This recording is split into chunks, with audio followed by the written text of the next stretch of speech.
At 74, you learn to wake up before the sun does. It's not discipline, it's habit, and maybe a little fear. I wake at 5:42 a.m. every morning, 3 minutes before my alarm. The house is quiet except for the soft hum of the old Frigidaire in the kitchen and the ticking wall clock Margaret bought at a flea market in 1989. The clock runs 2 minutes slow. I never fix it. Some things are allowed to age without being corrected. I sit on the edge of my bed and wait for my knees to remember how to belong to me. The bedroom still smells faintly of her lavender lotion. That's not poetic exaggeration. I found a half-used bottle in the nightstand drawer after she passed in April 2021, and sometimes, on purpose, I loosen the cap. Grief doesn't scream anymore. It just lingers. I shuffle to the kitchen in my gray slippers, the ones with the thinning soles. The tile is cold. I start the coffee maker, Mr. Coffee. 12 cups, nothing fancy. Margaret always said real men didn't need espresso machines. While it brews, I stand at the sink and look out at the backyard. The oak tree is still there. I planted it in 1987 when Daniel was 10. He said it was too small to ever matter. It's taller than the house now. Daniel says many things. My house, let me be precise, is a 3,200 square foot colonial on Maple Ridge Drive in Fairfield County. I bought it in August 1998 for $410,000. I remember the number because it terrified me. 30-year mortgage at 6.8%. I paid it off in 2019, 5 years early. Final payment, $2,743.16. I framed the confirmation letter. The current market value, according to Zillow and Daniel's constant reminders, somewhere between $1.15 and $1.25 million. He prefers to round up. Dad, you're sitting on a gold mine, he told me last Thanksgiving while carving the turkey I paid for. Dead equity. It's irresponsible. Irresponsible. I poured my coffee that morning and said nothing.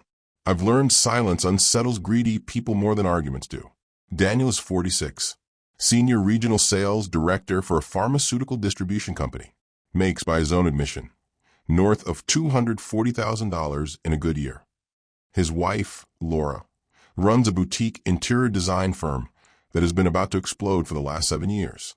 Explode it has, just not upward. They live in a glass and steel monstrosity 20 minutes from here with a $780,000 mortgage at 5.9% and a monthly payment of $4,622. I know because Daniel once asked me to co-sign a refinancing package in 2022. I declined, politely. Since then, the conversations have changed. Dad, we're just thinking long-term. Dad, estate planning is complicated. Dad, probate fees in Connecticut can be brutal. Probate, taxes, efficiency, such noble words for such ugly intentions. I carry my coffee to the dining table. The solid oak one Margaret insisted on buying instead of a cheaper veneer set. I run my fingers along a scratch Daniel made in 2003 when he was assembling a model airplane and slipped with the hobby knife. I remember the blood. I remember Margaret's panic. I also remember paying $38,500 for his freshman year at Boston College. Tuition, housing, meal plan. I paid $152,000 over 4 years. No loans. I refinanced this house in 2004 to do it. Irresponsible. The first real sign came on January 12th of this year, a Tuesday. It was 2:17 p.m. I know because I had just finished reheating leftover chicken soup, and the microwave beeped twice. Once at 2:15. Once when I opened it late. My landline rang. Not my cell. The landline. Mr. Whitaker? A woman asked. Yes. This is Ellen from Fairfield Community Bank. We received an inquiry about a home equity line of credit on your property at 16 Maple Ridge Drive. I'm just calling to verify you initiated that request. The spoon slipped from my hand and clattered against the bowl. I did not, I said. A pause. Keyboard clicking. We have preliminary documents submitted electronically this morning. It lists you as applicant. I haven't left this house today, I replied, and I don't apply for loans I don't need. Another pause. Longer. Well, perhaps a family member assisted you. There it was. Soft. Suggestive. No, I said, and I felt something cold settle in my chest. No one assists me without my knowledge. She apologized, said she'd flagged the application, said it was probably a clerical misunderstanding. Clerical misunderstandings do not include my social security number, my date of birth, and a digital copy of my deed. That evening, Daniel called. Casual? Too casual. Hey, Dad. Random question. Have you ever considered opening a helic? Rates are still decent. Still decent. I leaned back in my recliner, the brown leather one Margaret hated, and stared at the ceiling. Why would I do that? I asked. Well, you got over $1 million in equity just sitting there. You could leverage it, invest, help the family grow. There's always a we when someone wants your money. I don't invest borrowed money, I said. Silence, then a sigh, exasperated. The kind you reserve for stubborn children or aging fathers. You don't trust me, he said. I laughed. Not loud, not dramatic, just enough. Daniel, I replied. Trust and paperwork are not the same thing. He hung up 5 minutes later. Conversation unresolved. Tone altered. 3 weeks after that, Laura invited herself over on a Saturday afternoon. She brought lemon bars from a bakery I can't afford and doesn't frequent. She stood in my kitchen, hands clasped, eyes scanning the crown molding as if calculating resale value. You shouldn't be alone in a house this size, she said gently. It's too much responsibility. Responsibility. I've managed it for 25 years, I said. But what if something happens, she pressed. What if you fall? What if you forget to pay taxes? Daniel worries. Daniel worries about many things. Most of them have dollar signs. That night, after she left, I opened the file cabinet in my study. Bottom drawer. Red folder labeled property. I reviewed everything. Deed. Paid in full. Tax statements. 2023 property tax. $18,742. Paid. Insurance premium. $3,116 annually. Paid. Utilities maintenance logs, roof replacement in 2017, $28,400. HVAC system upgrade in 2020, $19,900. I am not incompetent, but I am old, and old men, in the eyes of ambitious children, are transitional. I went to bed at 11:08 p.m. that night. I remember because the digital clock glowed red against the dark ceiling. At 11:47 p.m., my cell phone buzzed on the nightstand. A text message from Daniel. Hey, Dad. Laura and I talked. We think it's time to formalize things. Let's transfer the house into joint ownership next week. Makes everything easier. No question mark. Just a period. I stared at the message until the screen went black. Then I whispered into the darkness to Margaret, to the ceiling, to the oak tree outside. They think I'm already gone. And for the first time since she died, I did not feel grief. I felt clarity. If you believe older voices still matter, support this channel with a like and a subscription. The next morning, I did not answer Daniel's text. Not because I was confused, because I was thinking. At 7:10 a.m., I toasted 2 slices of whole wheat bread, burned one edge slightly. My toaster has always leaned left, and spread peanut butter carefully to the corners. Margaret used to scold me for wasting the crust. Money hides in the corners, Thomas, she'd say. That's where people forget to look. I've never forgotten that sentence. At 9:03 a.m., I logged into my online banking. I don't love computers, but I respect them. They remember things without emotion. There it was. An initiated but pending helic inquiry dated January 12th th. 9:41 a.m. Primary contact. Daniel Whitaker. Relationship to applicant. Son. Authorized discussion access. Yes. Yes. I stared at that word for a long time. In 2015, after Margaret's first chemotherapy cycle, I had added Daniel as an emergency contact on one account. Only one. A small checking account with a balance rarely above $12,000. The banker had suggested it for convenience. Convenience is a door that opens both ways. I printed the page. The ink came out slightly streaked. My HP printer is older than my grandson, but legible. Then I opened another folder, blue, labeled Estate. Inside were documents from 2018. A simple will drafted by attorney Harold Klein.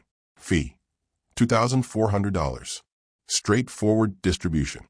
The house to Daniel. Liquid assets split between Daniel and my niece Claire. A modest charitable donation to St. Mark's Hospital in Margaret's name. $50,000. Back then it felt fair. Now it felt naive. At 10:32 a.m., Daniel called. I let it ring twice before answering.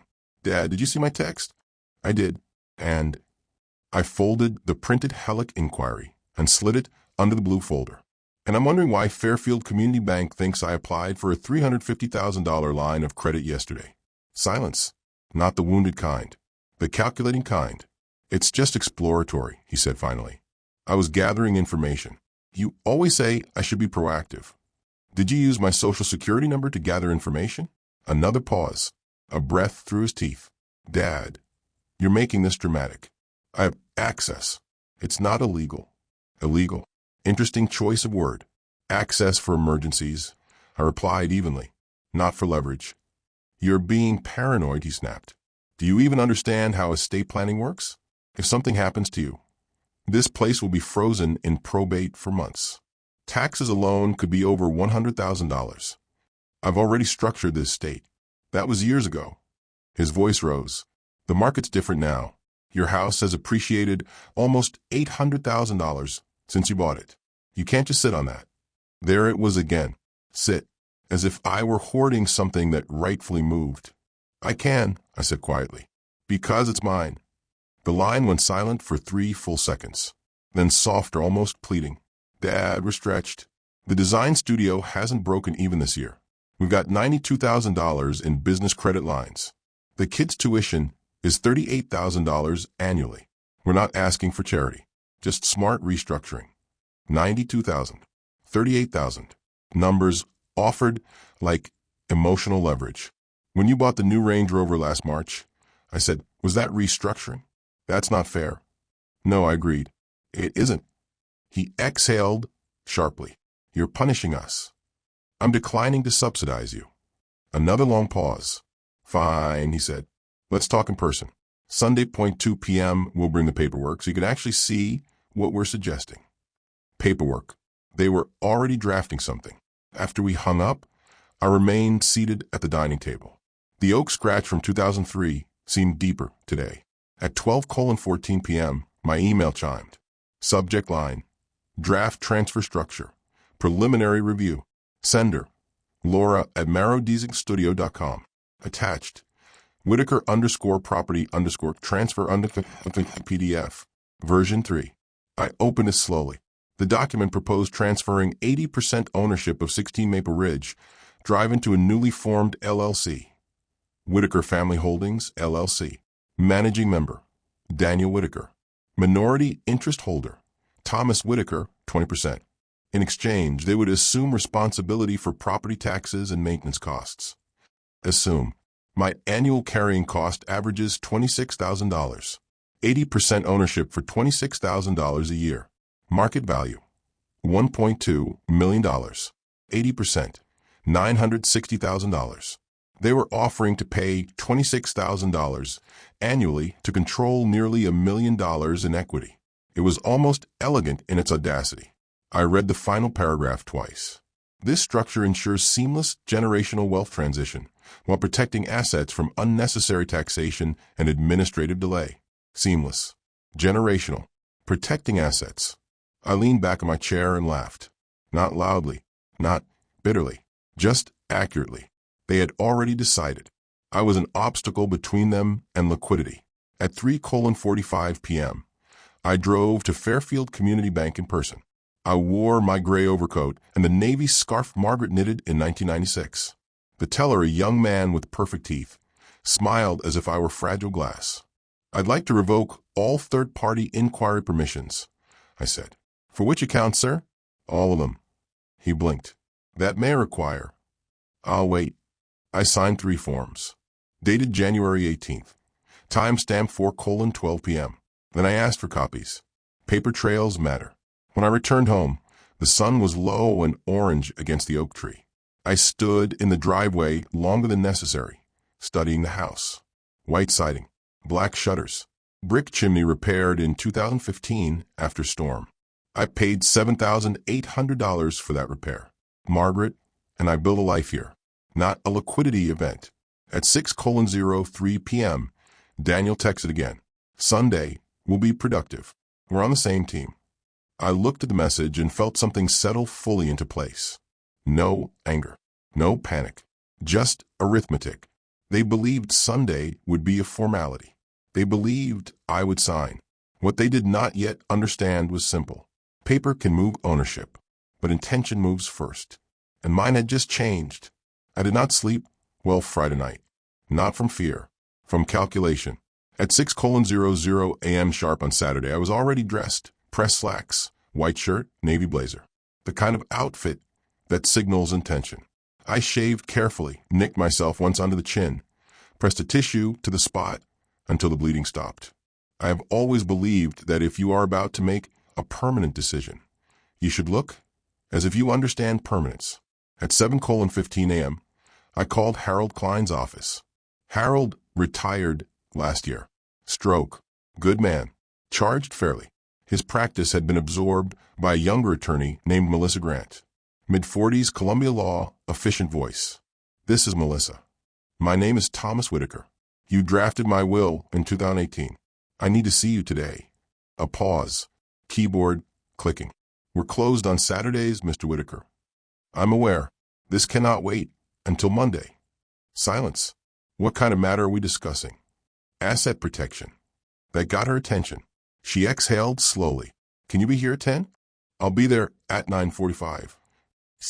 Her office smelled like lemon cleaner and fresh printer toner. Law firms always do.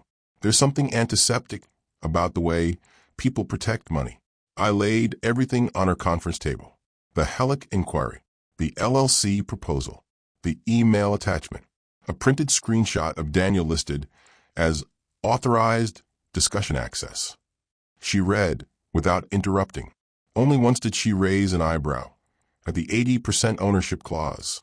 They've already structured this? She asked. Yes, and you did not authorize it. I authorized nothing except breathing. She almost smiled. Mr. Whitaker, she said carefully, folding her hands, your current will leave the property entirely to your son. I am aware. If you pass before altering that structure, he inherits cleanly. Probate would be minimal. Yes, but while you're alive, she continued, you retain absolute control. For now. She leaned back slightly. Are you concerned about undue pressure? I thought of Daniel's voice. The Range Rover. The $92,000 credit line. I am concerned about entitlement disguised as efficiency. She nodded. There are options, she said. You could create a revocable living trust and transfer the house into it. You would remain trustee and beneficiary during your lifetime. Upon your death, assets would distribute according to new instructions. How quickly? If we draft today and you're prepared to sign, the trust can be executed within hours. The deed transfer to the trust would be recorded Monday morning. Today, I said. She studied me. Is someone planning to present you with documents soon? Yes. When? Tomorrow, 2 p.m. Her lips pressed into a thin line. Then we should move. At 10:27 a.m., we began drafting. Trust name: the Margaret Whitaker Legacy Trust. Date: January 20th. Grantor: Thomas Edward Whitaker. Trustee: Thomas Edward Whitaker. Successor trustee: Claire Bennett, my niece, CPA. Lives in Hartford, owes Daniel nothing. Primary residence: 16 Maple Ridge Drive, Fairfield, CT. Distribution terms revised. The property shall not be sold during grantor's lifetime without written consent of trustee me. Upon death, residence to be sold.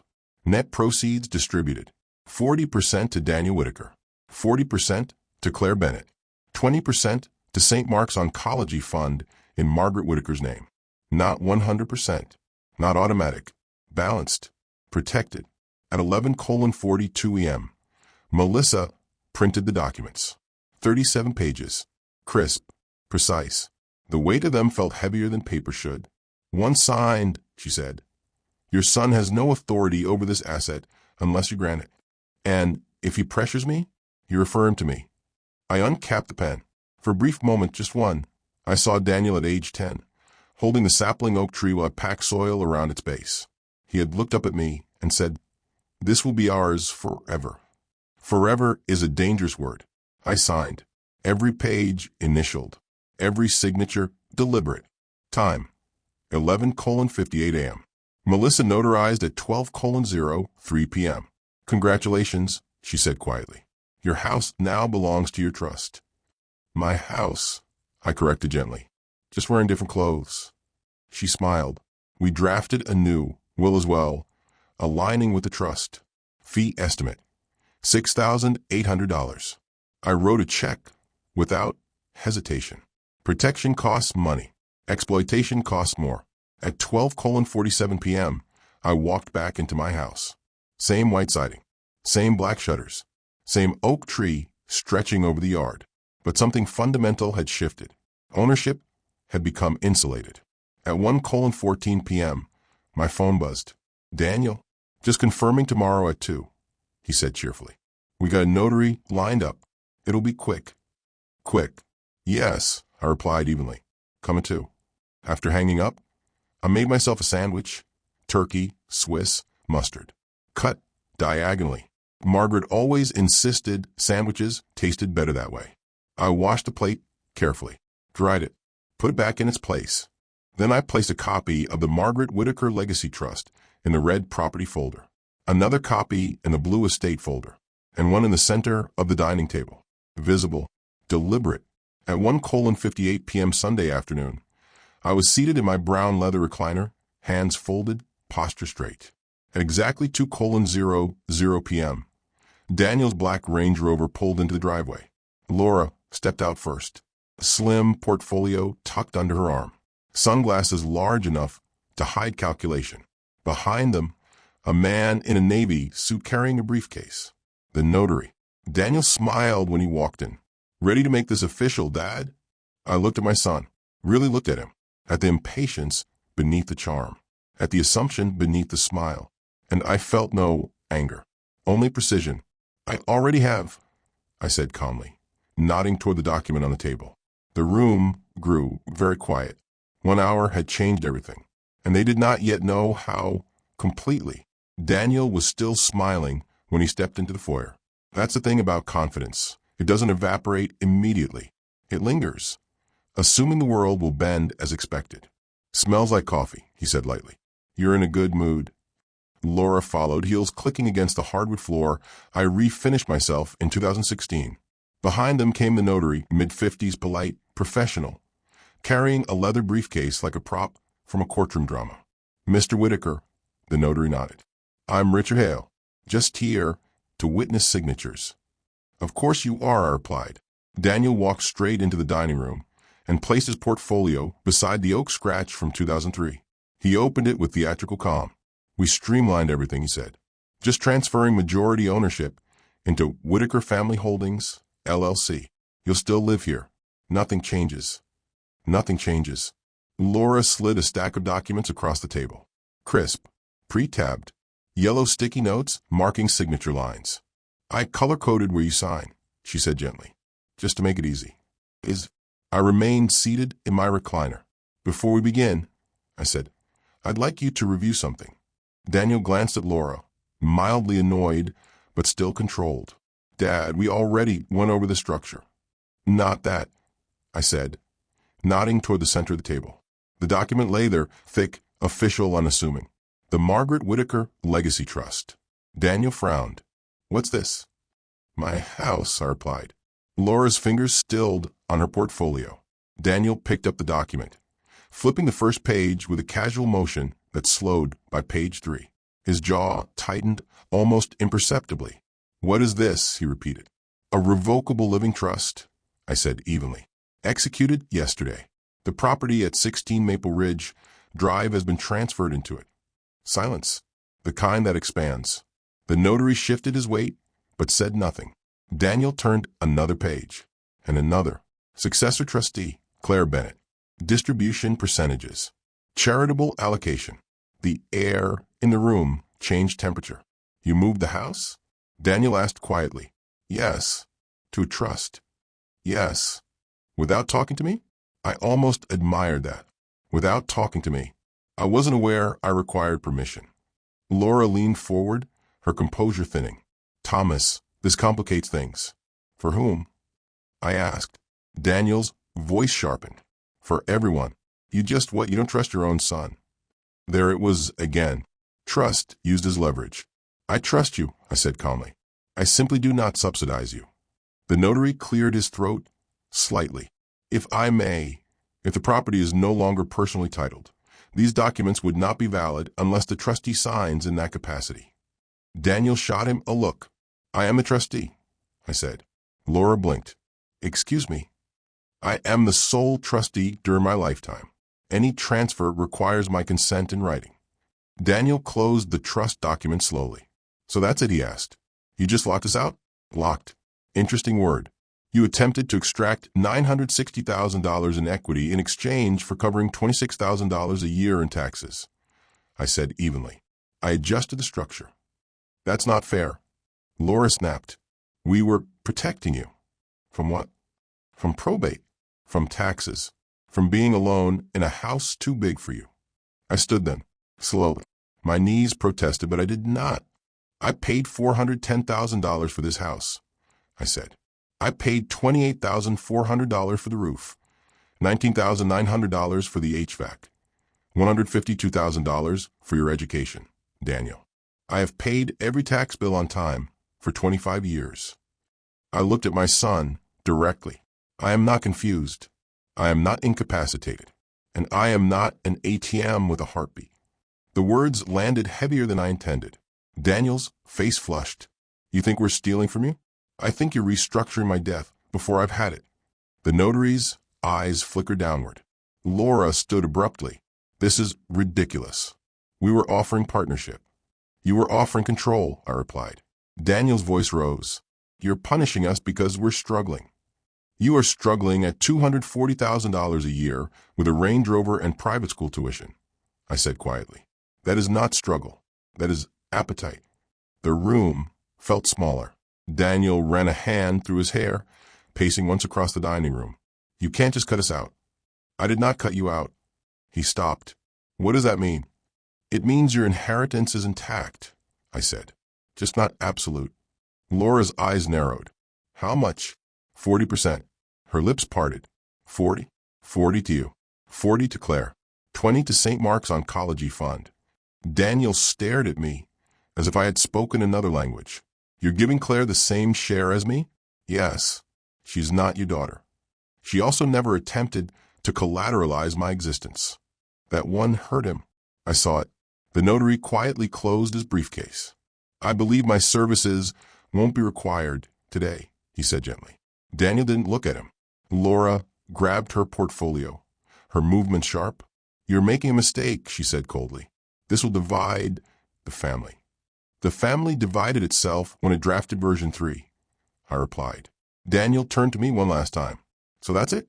We just wait until you die. The bluntness was almost refreshing. No, I said. You live your life. I live mine. The house remains protected. And if we need help, he asked. Ask, I said. Not leverage. For a moment, just a brief flicker, I saw uncertainty in his eyes. Not greed, not anger, fear, of limits. They left without another word. The Range Rover reversed too quickly, tires spitting gravel against the driveway Margaret loved so much. I stood alone in the foyer after the door closed. The house was quiet again, but not fragile. On the dining table, their unsigned documents lay beneath the trust. Paper that had almost rewritten me. Almost. I sat back in my recliner and looked at the oak tree through the window. Daniel had once said it would be ours forever. He was half right. It would stand, just not under his terms. For 3 days, Daniel did not call. That, more than anything, told me I had done the right thing. When greedy people retreat into silence, they are not reflecting. They are recalculating. Monday morning at 9:02 a.m., Melissa emailed confirmation that the deed transfer into the Margaret Whitaker Legacy Trust had been recorded with the county clerk. Book 4921, page 117. Official. Public. Irreversible without my signature. Paper trails matter. At 11:36 a.m., my phone rang. Laura. I let it ring 4 times. Thomas, she began, voice tight but controlled. We'd been reviewing everything. I assumed you would. You blindsided us. No, I said evenly.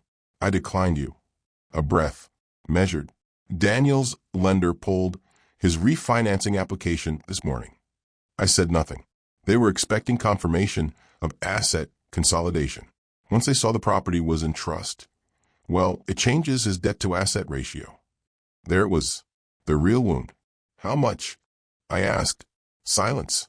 Then reluctantly, $92,000 in business credit lines and $38,000 in tuition due in March. They were relying on equity leverage. Relying on my house. I see, I said. This could damage his company, she pressed. Employees depend on him. I almost admired the escalation, from lifestyle to morality in under 30 seconds. Then perhaps he should restructure his spending instead of my roof, I replied. Her voice hardened. You're enjoying this. No, I said quietly. I'm enduring it. She hung up. Tuesday afternoon, Claire called. Not because I summoned her, because Daniel had. He's furious, she said gently. He accused me of manipulating you. I smiled despite myself. I assume you denied being a criminal mastermind. I did, she laughed softly. Then her tone shifted. Uncle Tom, are you all right? That question.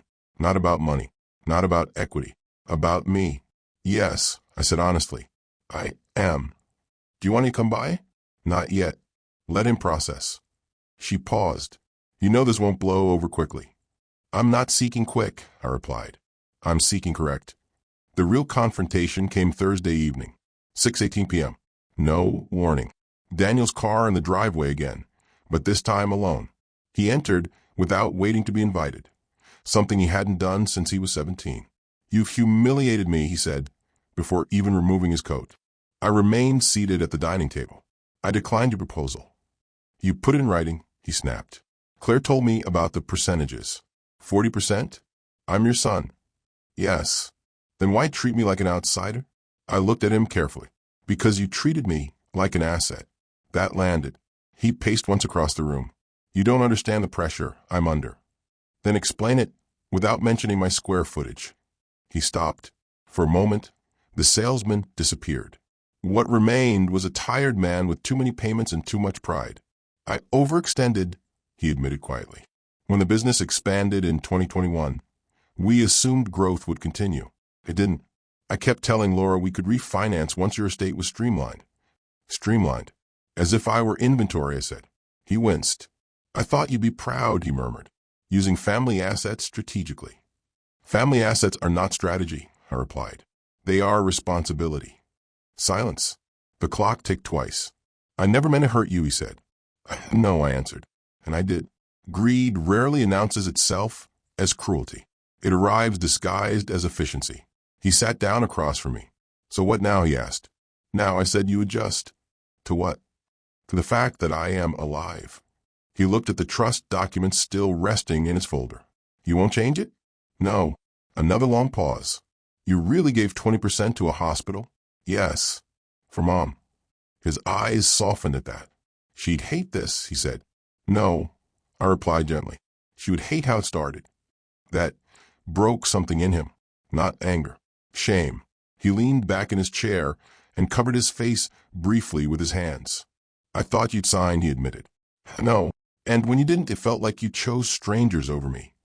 I chose balance, I said. If you had come to me and said, Dad, I made mistakes. I need help. We would have had a different conversation. He lowered his hands. You would have helped? Yes. How much? Enough, I said. Not ownership. The distinction hung between us. Finally, he stood. I need to fix things, he muttered. Yes. And you're not selling? No. He nodded once. At the door, he paused. I did love planting that oak tree, he said quietly. I know. Then he left. A month later, Daniel sold the Range Rover. He withdrew his children from private school and enrolled them in public. Fairfield High has excellent rankings. Prestige had simply clouded that fact. Laura closed her design studios, leased showroom, and began operating from home. Lower overhead, fewer illusions. They survived, not because I rescued them, because they adapted. On April 14th, the anniversary of Margaret's passing, Daniel and Claire both attended the small ceremony at St. Mark's Oncology Wing. I finalized the $50,000 donation in her name. A plaque now hangs near the infusion center. Margaret Whitaker Legacy Fund. Daniel stood beside me when they unveiled it. He did not mention percentages. He did not mention equity. He simply placed his hand briefly on my shoulder. Not to steer, to steady. That night, I sat in my recliner and watched the oak tree sway in the spring wind. The house remained mine, not because I clung to it, because I protected it. There is a difference between leaving your children an inheritance and allowing them to rehearse your death. They had scheduled my signature for 2:00 p.m. At 11:58 a.m., I signed something else. And that hour, quiet, deliberate mind, restored more than property. It restored authorship. They thought I was an aging obstacle between them and liquidity. They were wrong. I was simply a man who refused to be itemized.